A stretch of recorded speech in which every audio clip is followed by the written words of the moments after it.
Daniel and Andrew are two soccer fans, and after watching a game, they engage in a conversation. They talk about how much they love Ronaldo and Messi, respectively. Andrew says, "I was once captured by a terrorist, and the terrorist placed a machete on my right hand, looked sternly at me and asked, 'Mercy or Messi, which would you rather have?' I responded, 'Messi,' without flinching. Daniel smiles and asks Andrew, 'Nice joke. How do you still have your arms?' 'The terrorist turned out to be a massive Messi fan,' Andrew replies. Daniel pauses for a while and says, 'Well, I am a serial killer and I dream about my targets and go for the kill. I was on a killing spree one day and had the police on my trail. Luckily for me, there was a tornado raging right before me. This was my opportunity to go behind the tornado and lose the police on my trail. But there was a bar a few meters away with some policemen, and it had a game going on. Ronaldo was playing, of course, so it was Ronaldo or Tornado. I chose Ronaldo without flinching. Andrew smiles and then asks, 'Nice joke, how are you not in prison?' Daniel replies, 'I broke out 3 days ago,' pulls out a gun and points it at Andrew and says, 'Unfortunately, I am a Ronaldo fan, so today you'll be having neither mercy nor Messi,' and then boom.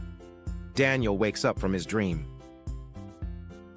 3 guys are walking through the woods when they find a lamp. One of them picks it up, rubs it, and out pops a genie. Delighted, the genie says, "You have finally freed me after all these years, so I'll grant each one of you 3 wishes." The first guy immediately shouts out, "I want $1 billion. Poof! He's holding a printout that shows his account balance is now in fact $1 billion. The second man thinks for a bit, then says, "I want to be the richest man alive." Poof! He's holding papers showing his net worth is now well over $100 billion. The third guy thinks even longer about his wish, then says, "I want my left arm to hold my left butt cheek for the rest of my life." Poof! His arm is permanently holding his left butt cheek. The genie tells them it's time for their second wish. First guy says, "I want to be married to the most beautiful woman on earth." Poof! A stunning beauty wraps herself around his arm. Second guy says, "I want to be good-looking and charismatic so I can have every girl I want." Poof! His looks change, and the first guy's wife immediately starts flirting with him. Third guy says, "I want my right arm to rotate clockwise until I die." Poof! His right arm begins rotating clockwise. The genie tells them to think very carefully about their third wish.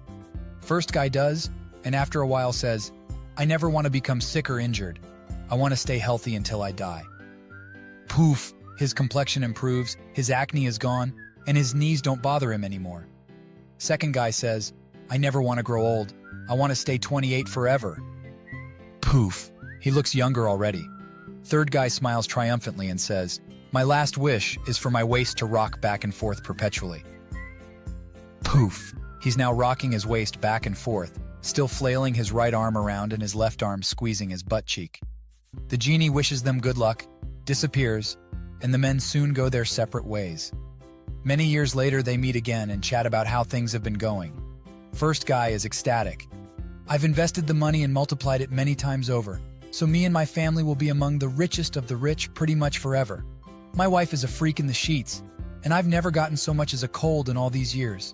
Second guy smiles and says, "Well, I built charities worldwide with a fraction of my wealth. I'm still the richest guy alive, and also revered for my good deeds. I haven't aged a day since we last met, and yes, your wife is pretty wild in bed." Third guy walks in, flailing his right arm, holding his butt and gyrating forth and back, and says, "Guys, I think I messed up." The lawyer feared he was losing the case, and asked his senior partner if he should send a box of very expensive cigars to the judge to earn some favor. The senior partner was horrified and explained, "This judge is a very honorable man. If you do that, I guarantee you will lose the case." A couple of days later, the judge ended up ruling in the young lawyer's favor, delivering a massive win for the businessman. Patting him on the back, the senior partner asked, "Hey, now aren't you glad you didn't send him those cigars?" The young lawyer said, "Oh, I sent them. I just included my opponent's business card in the box with them." After a short pause, the senior partner retorts sarcastically, "Business card? How generous of you. I guess he's got a new client." Stefan Spielberg, a Jew, was standing at the bar in an international airport when this small Chinese guy comes in, stands next to me, and starts drinking a beer. I asked him, Do you know any of those martial arts things like kung fu, karate, or jujitsu? He says, no, why would you ask me that? Is it because I am Chinese? No, I said. It's because you're drinking my beer. The Chinese guy proceeded to finish the beer in defiance. I say to him, screw you and your people for bombing Pearl Harbor. The Chinese guy is like, what are you talking about? That wasn't us. That was the Japanese.